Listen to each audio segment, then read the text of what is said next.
ಧಿರನಾ ಧೀಂತ ಧಿರ ಧಿರನಾ ಧಿರನಾ ಧೀಂತ ನಗೃದನಿನ ಧಿರನಾ ಧಿರನಾ.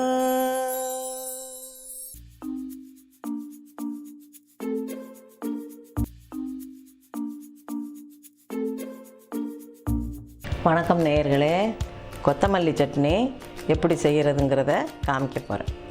இப்போ கடுகு, உளுத்தம்பருப்பு, பெருங்காயம், வரமிளகா, புளி, வெங்காயம், கொத்தமல்லி தழை, தேங்காய் துருவல், உப்பு இதை வச்சு சட்னி செய்ய போகிறோம்.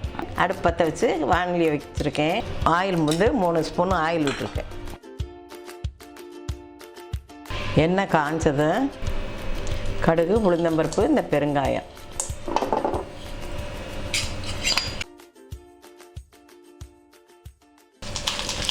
வரமிளகா, புளி போட்டு இதை லேசாக மிதமான தீயில கொஞ்சம் வறுத்துட்டு அப்புறம் வெங்காயம் கொஞ்சம் லேசாக வதங்கணும். மல்லித்தழை போடணும்.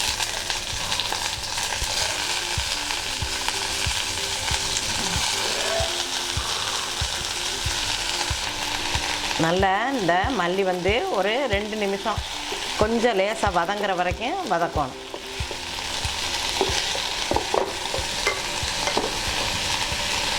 தேங்காய் போட போகிறோம்.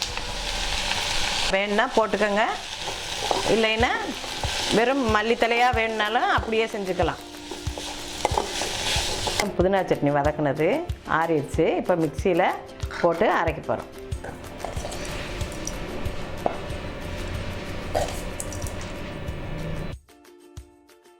சுவையான கொத்தமல்லி சட்னி ரெடி ஆயிடுச்சு. செஞ்சு பார்த்துட்டு இந்த வீடியோ பிடிச்சிருந்ததுன்னா லைக் பண்ணுங்கள், சப்ஸ்கிரைப் பண்ணுங்கள்.